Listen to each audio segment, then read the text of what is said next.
A blessed day kanaton tanan mga boss. Welcome pagbalik dinhi sa ato ang payag sa bukid. Mga boss, usa ba kamo sa mga tao nga naggamit sa ekspresyon nga sus? Nasayod ba kamo kung asa kinigikan? Ang uban pagani kumplituhon, sus marisip, Jesus Maria Joseph. Ang uban pinasosyal-sosyal pa, Jesus Christ. Kung imuhang kuanon sa mga social media mga boss, sa mga salida, ingon ni ana, karampant ang paghimong ekspresyon ni ining maong pangalan. Pangalan kini sa ato ang Ginoong Hesukristo. Ug gani ang uban gamiton kasagaran, magamit ni ini ngadto sa ilahang mga sarcastic nga mga tubag, sa ilahang gikasukan nga ka-conversation nila. O ang uban gamiton pa sa kasuko, sumpayan pag mga pamalikas, sahay pa, sumpayan pag ngalan sa dautan. Sumpayan og yawa. Di ba? Ingon ana kadautan ang mga pulong nga nanggawa sa ato ang mga baba.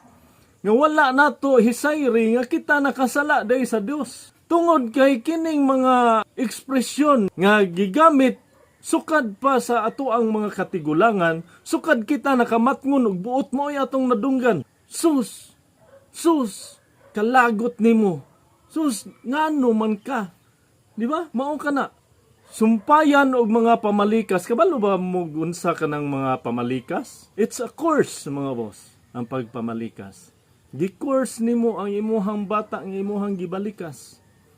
Ug tungod sa imuhang kasuko, gihimo nimong ekspresyon ang halangdong pangalan sa ato ang Dios. Nasayod ba kamo nga wala nay laing ngalan nga gihatag sa Dios dinhi sa kalibutan nga maoy makaluwas kanato? Mao kana ang giingon sa pulong sa Dios dinha sa Buhat kapitulo 4 bersikulo 12. Ang pulong sa Dios nagaingon, ang kaluwasan makaplagan lamang diha kaniya kay dinhi sa kalibutan wala nay laing ngalan nga gihatag sa Dios ngadto sa katawhan nga maoy makaluwas kanato. Nasayod ba kamo mga boss sa unsa nga paagi kita nakasala tungod sa ato ang paghimo nga ekspresyon sa pangalan sa ato ang Dios, sa ato ang Ginoo ug manluluwas nga si Hesukristo?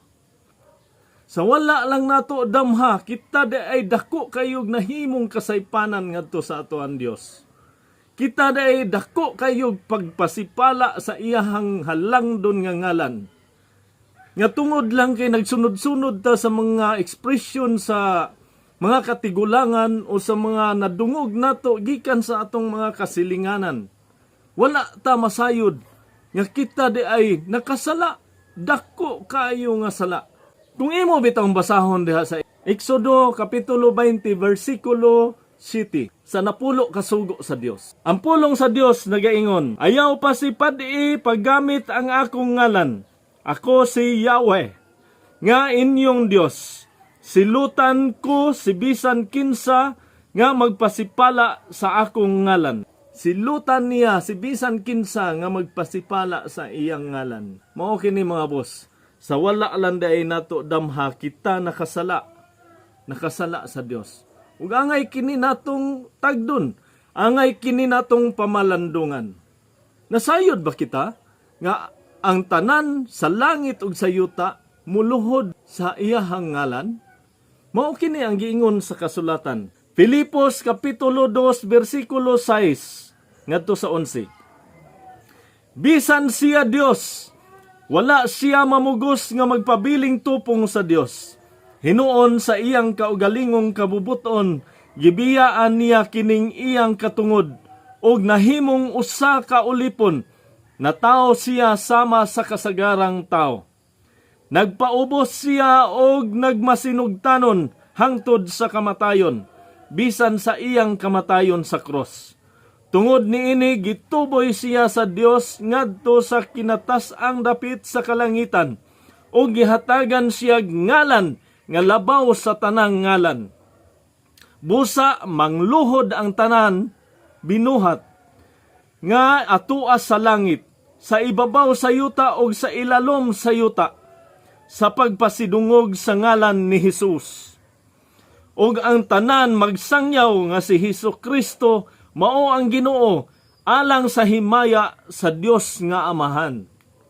Ingon niini kahalangdon ang ngalan sa atong Ginoong Hesus. Apan ato kining gipasipalahan, wala lamang kita masayod sa wala nato damha. Atong gipasipad-an ang ngalan sa atong Dios, ngalan sa Ginoong Hesukristo nga maoy nagtubos kanato gikan sa kaulipnan sa sala. Atong gipasipad-an ang ngalan sa atong mangluluwas, nga maoy nagpakamatay didto sa cross puli kanato, aron kita hatagan o kagawasnan gikan sa atong pagkaulipon sa sala. Mga boss, angay nato kining pamalandungan. Ug angay kitang mangayo ug pasaylo.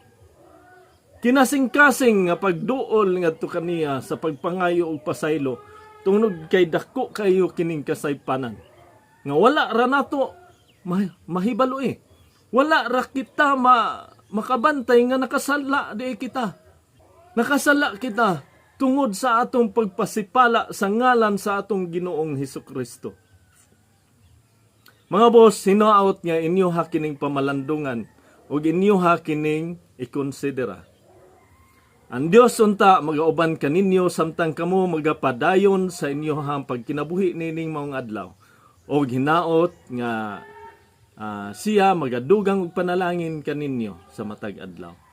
O labaw sa tanan, ang Dios unta magahatag kaninyo matuod nga pagtuo sa matuod nga mensahe sa maayong balita nga naghatag og kaluwasan pinaagi sa pagtuo kang Kristo Hesus. Dalaygon ang Dios og amping mo kanunay mga boss.